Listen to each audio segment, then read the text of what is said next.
Tout est accompli, 7e. Commençons par la littérature, alors disons.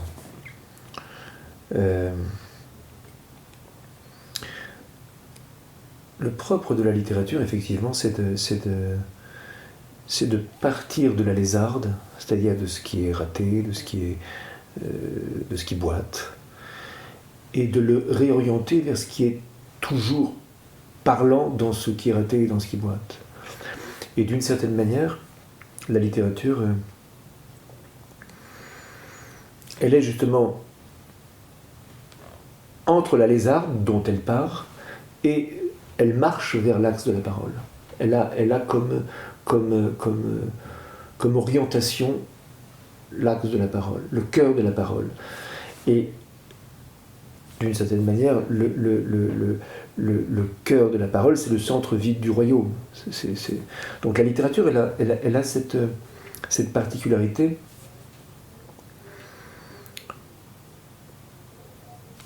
comme le disait Valentin tout à l'heure, de réinstituer, de traverser le mystère du mal. Donc elle part de ce qui apparemment est un abîme, une lézarde, et elle le conduit vers ce qui continue à parler dans cet abîme. Et elle oriente donc son lecteur vers le royaume. Elle lui permet de ne pas se laisser enfermer dans le mal, dans le royaume du mal. De ne pas être fasciné, arrêté par le mal. Il y a comme ça une oscillation entre la lézarde et l'axe de la parole. Et la littérature, elle est cette oscillation.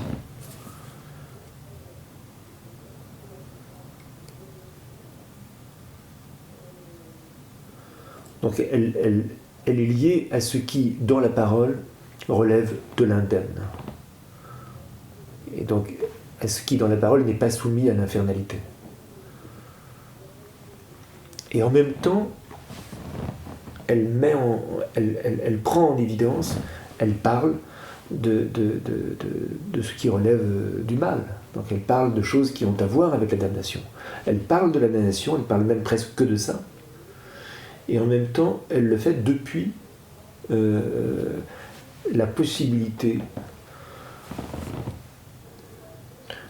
je dirais pas d'une guérison, parce que ça n'a pas de sens, ni même d'une consolation, mais d'une délivrance. Mais il y a aussi la poésie qui parle. Mais la littérature, c'est la poésie. Parce que vous avez dit que ça parle toujours du mal, mais on peut analyser les choses. J'ai dit presque toujours. Mais même dans la poésie, les fleurs du mal, par exemple, et puis même Dante, il y a un rapport direct. Je veux dire, de Dante, ça commence par l'enfer. Mais pour moi, Au fond, toute poésie. Vous êtes écrivain, moi j'ai fait des films, mais je crois. Il y a un travail à faire pour analyser les problèmes qui nous empêchent de nous libérer. Oui. Mais il y a aussi des choses qui nous attirent. Et je crois que ce sont deux pôles qu'on peut thématiser. Non ?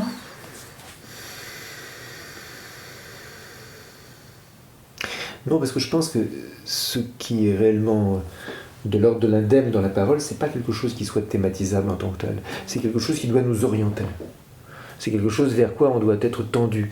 Mais c'est pas quelque chose d'extérieur, c'est pas un contenu. C'est la parole elle-même, d'une certaine façon. Et on est dans le sauf quand la parole, d'une certaine manière, rejoint sa propre écoute. Quand elle vient de sa propre écoute. Là, on s'achemine vers quelque chose qui est de l'ordre du sauf, quand bien même on parlerait d'une réalité ayant un rapport avec le mal. Alors on peut parler aussi de quelque chose qui est de l'ordre de la grâce, c'est évident, hein. La littérature peut parler aussi de la grâce. Mais elle ne peut le faire Elle ne peut pas le faire en faisant l'économie du mystère du mal. Elle est liée à ce côté-là. Elle est liée au côté gauche, la littérature. Elle n'est pas liée au côté droit. Elle est liée à la rigueur. Non pas à un enfermement dans la rigueur. Elle n'est pas liée à ce qu'on pourrait appeler une forme de jugement. Surtout pas un jugement moral. Mais elle est liée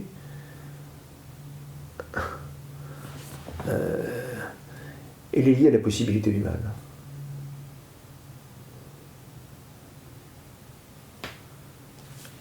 Mais elle n'est pas enfermée dans le mal. Elle n'est pas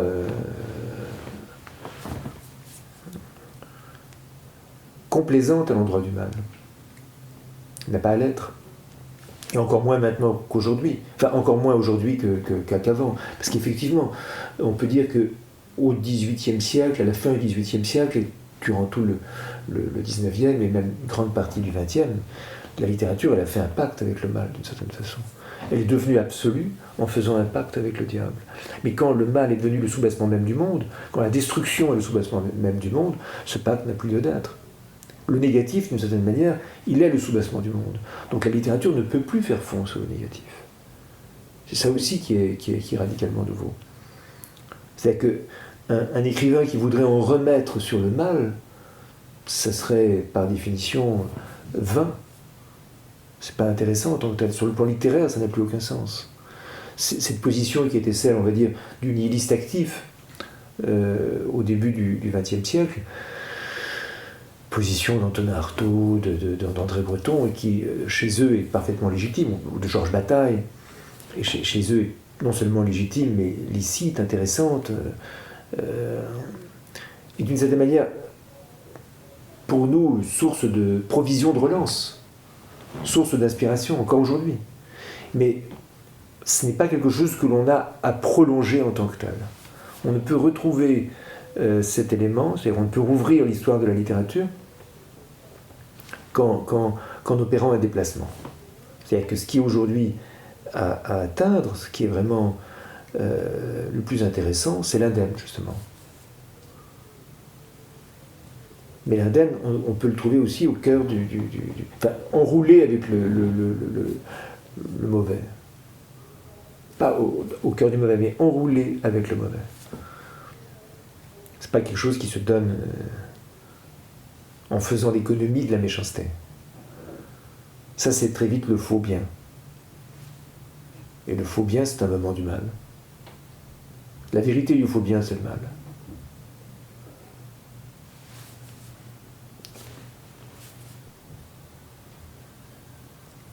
Ah, c'est un bel endroit ici, vraiment.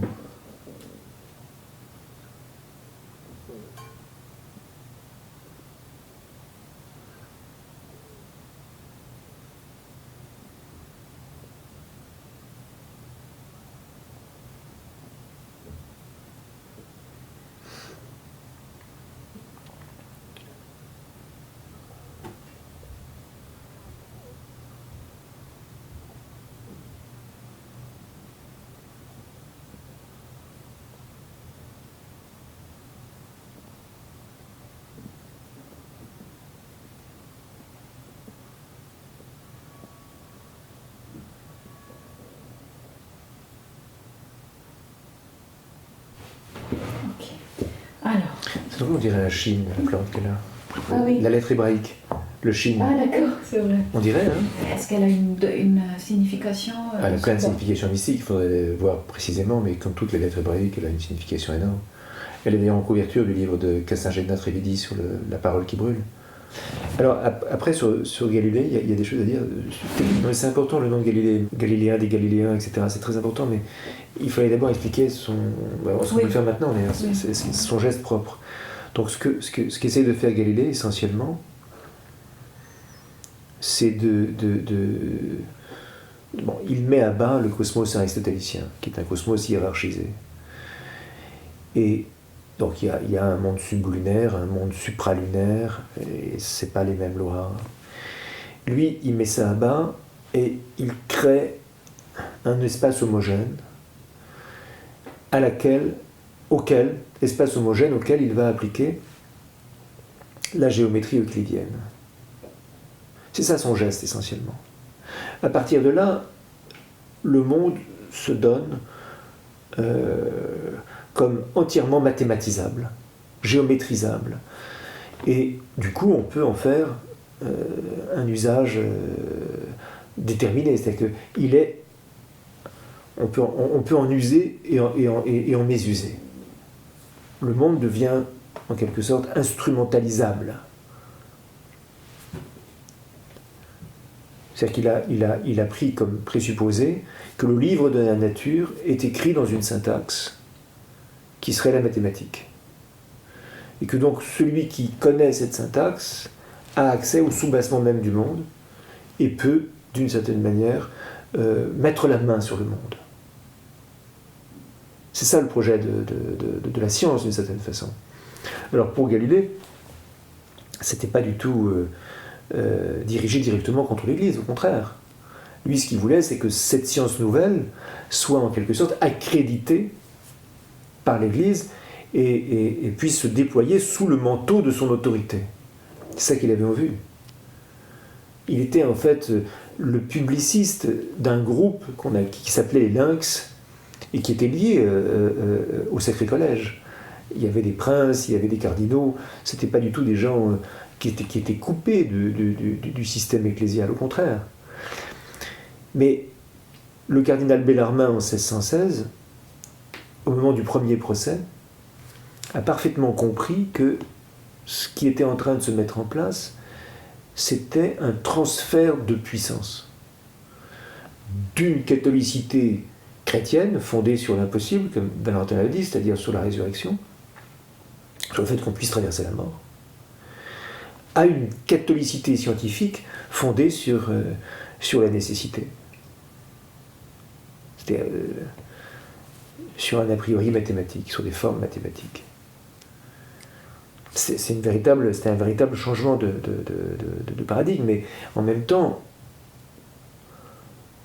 ce changement porte en germe le fait que la science se reconnaît une juridiction universelle, en fait. Et même les choses de l'Église, elle va y mettre la main un jour ou l'autre. Ça, Bellarmin le pressent. Parce qu'à la limite, on pouvait prévoir une espèce de partage une espèce de partage des sphères d'influence. À la religion, les choses de la foi, la Bible, ce qui amène à une forme de fidéisme, et par ailleurs, à la science, le monde, c'est-à-dire l'ensemble des faits. Mais, comme la suite l'a prouvé, la Bible, c'est aussi un fait. Donc on peut l'étudier sur un mode scientifique. Et à partir de là, la seule vérité qui soit réellement valable en dernière instance, c'est celle de la science. La science, en fait, n'admet pas d'autre vérité que la sienne. Elle ne peut pas l'admettre. Il y a une vraie, comment dirais-je, compétition entre ces deux formes entre ces deux formes d'universalité. Alors, quand je dis que la science ne peut pas admettre d'autres logiques que la sienne, elle le peut. Beaucoup de scientifiques le pourraient sur le plan individuel. Mais de fait, le monde est aujourd'hui entièrement assujetti au calcul. Il a comme soubassement le calcul. Et à travers la virtualité, on peut dire que les algorithmes ont pris possession du monde réel. Donc d'une certaine manière, on peut toujours réserver sa place à la poésie, mais ça devient une place de plus en plus dérisoire. C'est-à-dire dans le monde qui a comme soubassement la catholicité scientifique, il n'y a de place que pour ce qui est chiffrable. Donc ce qui n'est pas réductible au dispositif, ce qui n'est pas agençable par le dispositif, n'a pas lieu d'être. Et comme s'il n'était pas. C'est comme une vide nullité. Mais ce qui m'étonne, parce que la science, elle a beaucoup de contradictions, elle aussi. Bien sûr, mais la science, elle a changé de paradigme plusieurs fois. C'est-à-dire qu'au départ, elle n'avait pas tant de contradictions que ça. Elle avait une position, on peut dire que elle pensait même avoir atteint un point d'équilibre à la fin du XIXe siècle. Donc, à la fin du XIXe siècle, il y a un corpus qui se déploie, on va dire. Il y a Galilée, il y a Newton, il y a Kepler, et puis après, ça se déploie. on a l'impression qu'on peut faire une espèce de synthèse. Le moment où tout est remis en question, c'est avec Max Planck. Et puis c'est la théorie de la relativité générale d'une part, la théorie quantique d'autre part. Là, on a effectivement une science qui, d'une certaine manière, accepte de ne plus envisager la réalité en tant que phénomène extérieur. Alors qu'avant, la science était positive. Elle postulait qu'elle pouvait dire la vérité sur la réalité. Là, aujourd'hui, elle n'a plus ce type de prétention. D'ailleurs, la réalité elle-même ne la préoccupe pas trop, puisqu'elle s'intéresse à des calculs de probabilité, en fait. Donc, la science en tant que telle, au fond, c'est un mot, la science, mais en même temps, c'est un mode... On peut dire que le dispositif qui a comme soubassement la science, c'est un mode de présentation des êtres, en réalité. Et c'est un mode qui n'admet que lui-même. Il ne peut postuler qu'à une exclusivité, en fait. Alors après, sur le plan théorique, il y a plusieurs théories qui peuvent cohabiter, et aujourd'hui, il y a même des théories incompossibles qui peuvent cohabiter. La théorie de la relativité générale et la théorie quantique sont en grande partie incompossibles. Et pourtant, elles sont toutes les deux considérées comme valides. Ça ne gêne pas aujourd'hui parce qu'on n'a plus de perspective scientiste positive. Ça a été abandonné par la science. Il y a un certain discours sur la science qui retarde sur la science elle-même. La science, elle est entièrement opératoire aujourd'hui, entièrement opératoire. Elle opère, donc elle crée la réalité. Elle ne se préoccupe plus de la décrire, ni même de dire la vérité sur la réalité. Elle ne sait même pas si quelque chose comme de la réalité existe.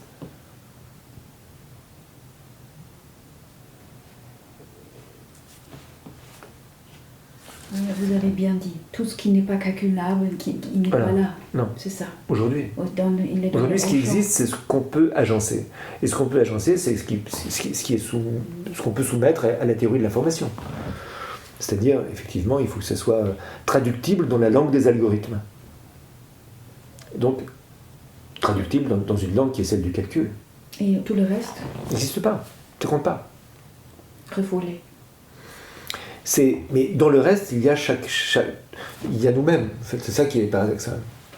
D'où cette idée de remplacement, de grand remplacement, et cette perspective d'évacuation.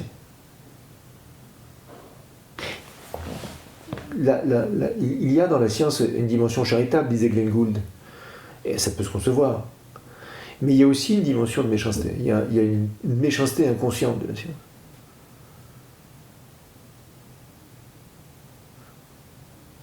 Alors qu'on a l'habitude de l'associer au bien. Il y a une forme... Elle est en fait du côté de la Geburah, du côté de la rigueur. Parce que précisément, elle est dans la méconnaissance radicale du chesed, de la grâce. Dans la tradition juive, il y a le côté droit et le côté gauche, dans l'arbre séphirotique. Le côté droit, c'est la dimension miséricordieuse, et on l'associe au chesed, à la grâce.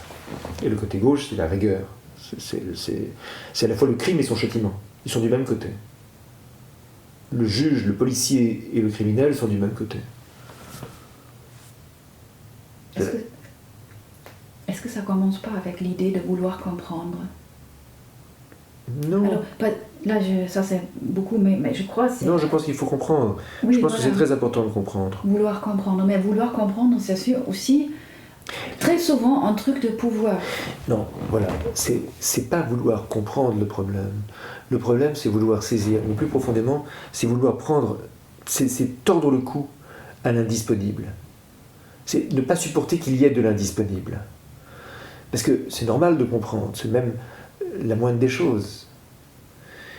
Mais moi j'aime bien avoir tout compris, par exemple, c'est ma façon d'être. Mais en revanche, j'admets qu'il demeure de l'indisponible. J'admets même que le plus important reste indisponible. Ça ne veut pas dire qu'on ne puisse pas forcément le comprendre, mais on ne peut pas le réduire. C'est ça. Et ce qui est le plus important, c'est l'incommensurable, ce qui ne peut pas se mesurer. ce qui ne peut pas être soumis à une mesure. Et c'est ça que la science évacue, par définition. Parce qu'elle a comme fonction de prendre en charge ce qui est commensurable, ce qu'on peut soumettre à une mesure. C'est ça qu'elle fait.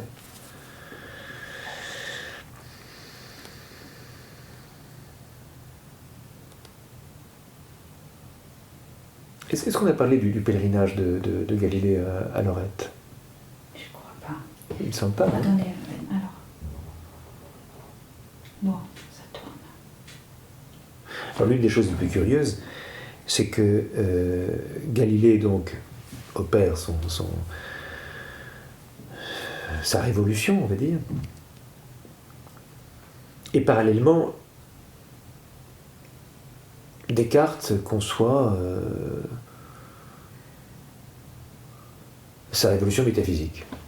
Donc il part d'une certaine manière d'un doute radical, et à partir du doute radical, il refonde tout le savoir humain sur le cogito, sur un sujet connaissant, et à partir de là, sur la possibilité de mettre en réquisition l'ensemble de ce qui existe, par les mathématiques par exemple. Mais il a un doute sur le caractère licite de son entreprise. Et ce doute, il l'exprime à travers 3 rêves dont il fait le récit. Et ce récit, on en a la trace à travers Adrien Bellet, son biographe. Le livre a disparu en fait. C'est un tout petit livre qui raconte les 3 rêves et qui s'appelle Olympica. Comment Descartes se croit investi d'un destin qui lui permettrait, à travers la connaissance, de devenir un dieu. C'est ça l'idée. Donc 3 rêves prennent en compte ça. Et au terme de cette nuit un peu compliquée qui se passe dans un village d'Ulm, en 1619, en automne 1619. Donc il rédige ce texte et il décide de faire un pèlerinage à Notre-Dame de Lorette. Et la coïncidence veut que les 2 fondateurs de la science, qui sont en quelque sorte des hérésiarques malgré eux, font la même année, en 1624, un pèlerinage à Notre-Dame de Lorette. Qu'est-ce que c'est que Notre-Dame de Lorette ? C'est supposément la maison de Nazareth où la Vierge a grandi et où elle a reçu l'Annonciation. C'est-à-dire c'est le lieu où elle a conçu son propre créateur. C'est le lieu où justement la brèche dans le cercle a été opérée. Cette brèche que la science ne cesse de vouloir colmater. En même temps, Galilée, quand il va à Lorette, qui se trouve dans les Marches, parce qu'on suppose que cette maison, qui se trouvait donc en Galilée, à Nazareth, se serait déplacée miraculeusement et aurait atterri dans les Marches, à l'époque où les musulmans ont pris le contrôle de la Galilée. Donc lorsque Galilée va dans ce lieu, il est en Galilée. Il est donc dans son propre nom. Il est donc dans le cercle, mais un cercle qui ne serait pas exactement le sien, puisque c'est un cercle dans lequel il y a cette brèche. Et moi je trouve tout à fait étonnant de prendre au sérieux cette espèce de concomitance, ces 2 voyages pérégrants des 2 pères fondateurs de la science moderne, qui sont par ailleurs de bons catholiques, et qui vont dans la maison de la Vierge, c'est-à-dire en Galilée, juste après avoir pris la décision de créer une voie scientifique qui leur permettrait, en tout cas c'est ce que pense Descartes, de s'acheminer vers l'Olympe, c'est-à-dire de s'égaler aux dieux. Et là on retrouve la formule qui est une formule biblique et qui est prêtée par la Genèse à Satan: vous serez comme des dieux. C'est comme ça que Satan convainc le couple édénique de manger le fruit de la connaissance du bien et du mal. Vous serez comme des dieux. Ça porte là-dessus, en fait, le conflit. C'est devenir comme un Dieu à l'encontre de Dieu. Parce que Dieu ne propose rien d'autre qu'un projet de déification dans la tradition biblique. C'est ce projet-là qu'il propose. Mais là, il s'agit de l'accomplir, mais à l'encontre de Dieu. Contre Dieu. C'est-à-dire que l'homme qui prendrait le pouvoir, en quelque sorte. Voilà, on peut dire ça comme ça. Alors, ça contribuera à ouvrir des possibilités au montage. Ils arrivent, bien fait. Parfait. Ok. Je vais me placer un peu.